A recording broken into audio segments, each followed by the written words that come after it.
Uma vida com propósito. 32º dia. Usando o que Deus lhe deu. Visto que nos descobrimos moldados nessas partes excelentemente formadas e maravilhosamente funcionais do corpo de Cristo, passemos adiante e sejamos o que fomos feitos para ser. Romanos 12:5. O que você é um presente de Deus para você. O que você faz consigo é um presente seu para Deus. Provérbio dinamarquês. Deus merece o melhor de você. Ele o formou para um propósito e espera que você faça o máximo com aquilo que recebeu. Ele não quer que você se aflija ou cobice talentos que não tem. Em lugar disso, ele quer que você se concentre nos talentos que ele deu para você usar. Quando você tentar servir a Deus de forma não natural, é como forçar um pino quadrado em um buraco redondo. É frustrante e produz resultados limitados. Também é um desperdício de tempo, talento e energia. O melhor uso para a sua vida é servir a Deus em conformidade com sua natureza. Para fazê-lo, você deve descobrir sua forma, aprender a aceitá-la e apreciá-la, para depois desenvolvê-la ao seu potencial máximo. Descubra a sua forma. A Bíblia diz: não procedam imprudentemente, mas procurem descobrir e fazer tudo o que o Senhor quer que vocês façam. Não deixe que se passe outro dia. Comece a averiguar e a esclarecer quem Deus quer que você seja e o que Ele quer que você faça. Comece avaliando seus dons e habilidades. Analise de forma demorada e honesta em que você é bom e em que não é. Paulo aconselhou: procurem fazer um juízo correto de suas capacidades. Faça uma lista. Peça às outras pessoas uma opinião justa. Diga-lhes que quer descobrir a verdade, não ganhar elogios. Dons espirituais e habilidades naturais são sempre confirmadas pelos outros. Se você pensa ser talentoso para ensinar ou cantar, mas ninguém mais concorda, adivinha. Se você quiser saber se tem o dom de liderança, basta olhar por cima do muro. Se ninguém o estiver seguindo, você não é líder. Faça perguntas assim: onde pude ver frutos em minha vida que foram confirmados por outras pessoas? Onde já fui bem-sucedido? Exame de dons espirituais e listas de capacidade pode ter algum valor, mas estão limitadas à sua utilização. Em primeiro lugar, elas são padronizadas, logo não levam em conta seu caráter exclusivo. Em segundo, não existe definições de dons espirituais na Bíblia. Logo, qualquer definição é arbitrária e normalmente representa uma tendência denominacional. Outro problema é que quanto mais maduro você se torna, maiores são as probabilidades de você manifestar características de vários dons. Você pode estar servindo, ensinando ou se dedicando generosamente em virtude de sua maturidade, mas não por causa de um dom espiritual. A melhor maneira de descobrir seus dons e capacidades é experimentar diferentes áreas de ocupação. Eu poderia ter feito uma centena de testes para dons e habilidades quando era jovem, mas jamais descobriria que tinha o dom do ensino, porque era algo que eu nunca tinha feito. Foi somente após ter começado a aceitar convites para palestras que vi os resultados. Outras pessoas confirmaram e então percebi, Deus me dotou para isso. Muitos livros apresentam o processo de descobrimento de trás para frente. Eles dizem: descubra o seu dom espiritual e então saberá a qual ministério deve dedicar. Isso, na verdade, funciona de forma exatamente oposta. Comece a servir experimentando diferentes ministérios e então você descobrirá os seus dons. Enquanto não estiver efetivamente envolvido em servir, não saberá em que é realmente bom. Você tem dezenas de habilidades escondidas e dons que desconhece porque nunca os pôs à prova. Por isso eu incentivo a tentar fazer coisas que nunca fez anteriormente. A despeito de sua idade, devo exortá-lo a nunca deixar de experimentar. Conheci muitas pessoas que descobriram talentos escondidos após 70 ou 80 anos. Conheço uma mulher na casa dos 90 anos que corre e vence corridas de 10.000 metros e não sabia que gostava de correr até completar 78 anos. Não tente entender seus dons até ser voluntário para servir em algum lugar. Então somente comece a servir. Você descobre seus dons ao se envolver no ministério. Tente ensinar, liderar, organizar, tocar um instrumento ou trabalhar com adolescentes. Você nunca saberá em que é bom enquanto não tentar. Quando não der certo, chame de experiência, nunca de fracasso. Em algum momento você irá descobrir no que é bom. Leve em consideração seu coração e sua personalidade. Paulo aconselhou: faça um exame cuidadoso de quem você é e do trabalho que tem realizado. Então dedique-se a isso inteiramente. Mais uma vez, é proveitoso colher informações de quem o conhece melhor. Faça perguntas a si mesmo: o que eu realmente mais gosto de fazer? Em quais momentos me sinto mais vivo? O que estou fazendo quando perco a noção do tempo? Gosto de rotina ou de variedade? Prefiro servir em equipe ou por conta própria? Sou introvertido ou extrovertido? Sou racional ou emocional? De que gosto mais? Competir ou cooperar? Examine suas experiências e extraia a lição já aprendidas. Analise sua vida e pense em como ela o moldou. Moisés disse aos israelitas: pensem hoje na grandeza de Deus e naquilo que aprenderam a respeito do seu poder e da sua força. Experiências esquecidas são inúteis. Eis uma boa razão para se manter um diário espiritual. Paulo se preocupou em que os crentes na Galácia tivessem esquecido o sofrimento pelo qual havia passado. Ele disse: todas as suas experiências foram desperdiçadas. Espero que não. Ele faz essa pergunta. Nós raramente vemos o bom propósito de Deus na dor, no fracasso ou na vergonha, enquanto o fato está ocorrendo. Quando lavou os pés de Pedro, Jesus disse: você não compreende agora o que estou lhe fazendo, mais tarde, porém, entenderá.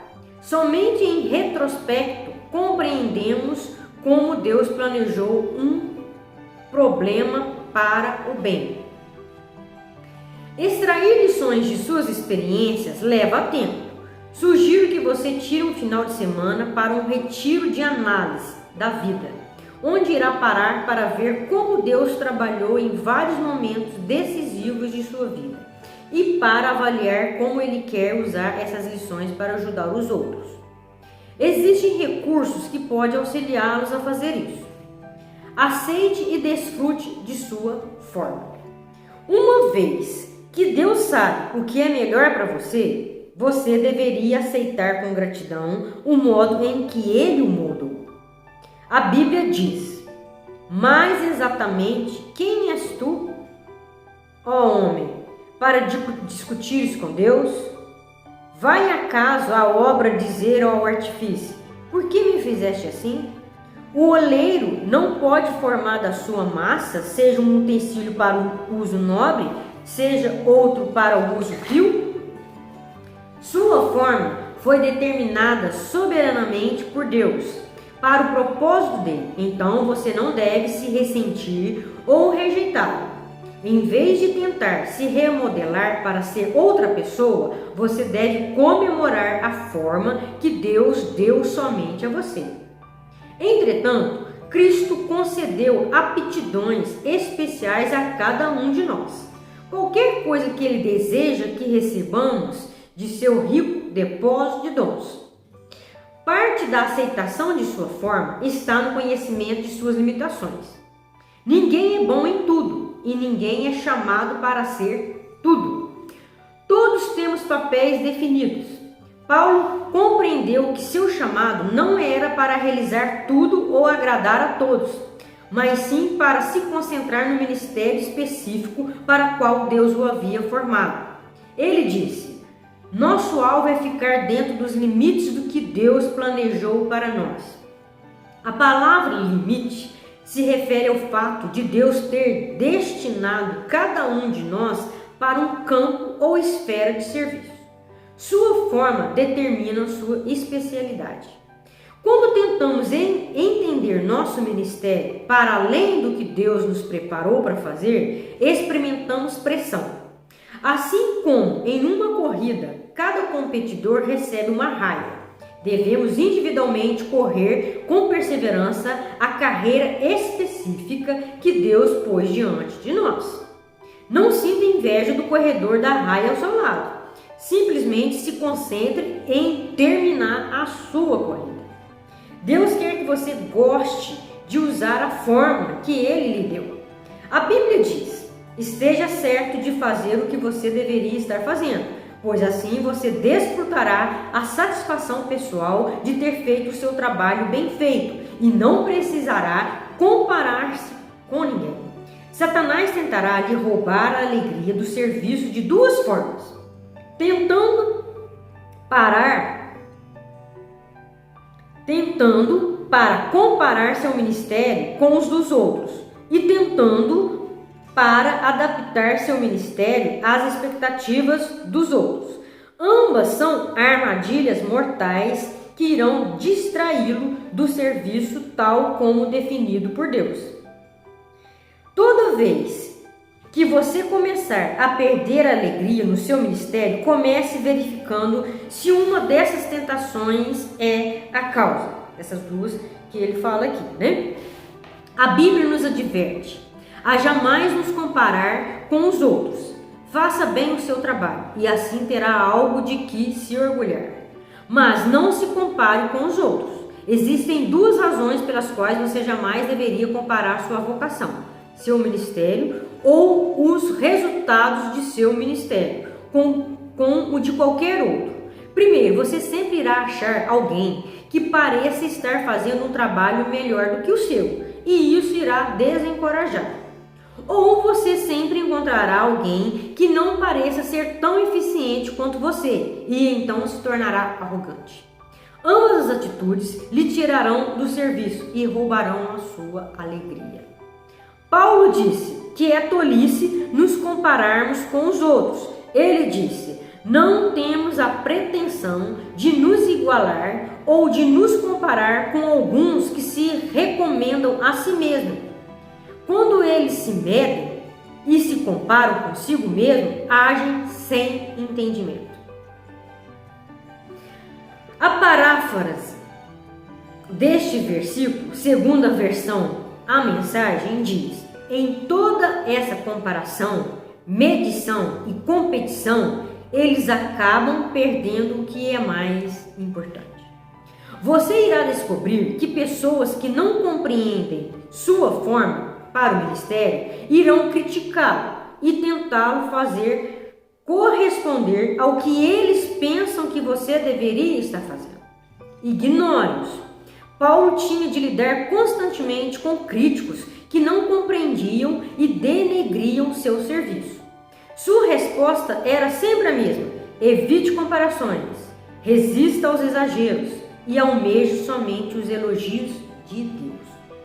Uma das razões por que Paulo foi usado tão poderosamente nas mãos de Deus foi ter se recusado a ser distraído por críticas ou por comparações de seu ministério com o de outras pessoas, ou a ser arrastado para debates contraproducentes sobre o seu ministério.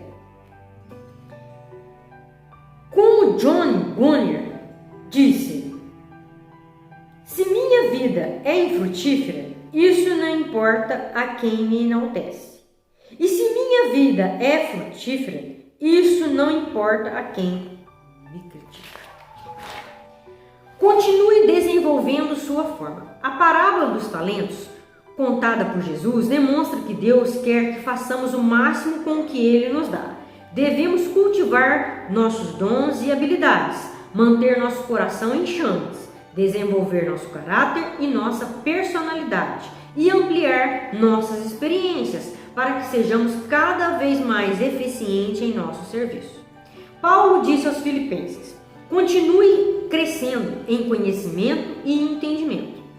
E relembrou a Timóteo: mantenha viva a chama do dom de Deus que está em você.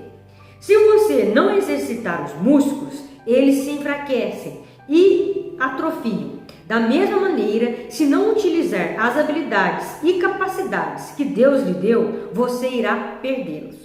Jesus ensinou a parábola dos talentos para enfatizar essa verdade. Aludindo ao servo que falhou em utilizar um talento, o mestre disse: tirem o talento dele e entregam ao que tem 10. Deixe de usar aquilo que foi dado e você o perderá. Use a habilidade que possui e Deus a aumentará. Paulo disse a Timóteo: não deixe de usar as aptidões que Deus lhe deu por meio de seus profetas, quando os anciões da igreja colocaram as mãos sobre a sua cabeça. Ponha essas aptidões em ação. Atire-se às suas tarefas de tal maneira que todos percebam o seu aperfeiçoamento e progresso. Quaisquer que sejam os dons que lhe tenham sido concedidos, eles podem ser ampliados e desenvolvidos pela prática. Por exemplo, ninguém tem o dom de ensino completamente desenvolvido, mas com estudo, opiniões e prática, um bom professor pode se tornar um professor melhor com o tempo, tornando-se um mestre do ensino. Não se acomode com os dons desenvolvidos pela metade. Aprenda e se expanda o mais que puder. Concentre-se em fazer seu melhor para Deus, um trabalho do qual não tenha vergonha. Aproveite todas as oportunidades de treinamento para desenvolver sua forma e aguce suas habilidades para o serviço de Deus. No céu, serviremos a Deus para sempre. Neste momento, podemos nos preparar para esse serviço eterno, praticando na terra. Como atletas que se preparam para as Olimpíadas, continuamos treinando para o grande dia. Eles fazem isso pela medalha de ouro que perde o brilho e desbota. Você está em busca de uma medalha de ouro e eterna. Estamos nos preparando para a responsabilidade e recompensas eternas. Um tema para reflexão: Deus merece o melhor de mim. Um versículo para memorizar: procure apresentar-se a Deus aprovado, como obreiro que não tem do que se envergonhar, que maneja corretamente a palavra da verdade. 2 Timóteo 2,15. Uma pergunta para meditar: qual a melhor maneira de usar o que Deus me deu? Deus te abençoe.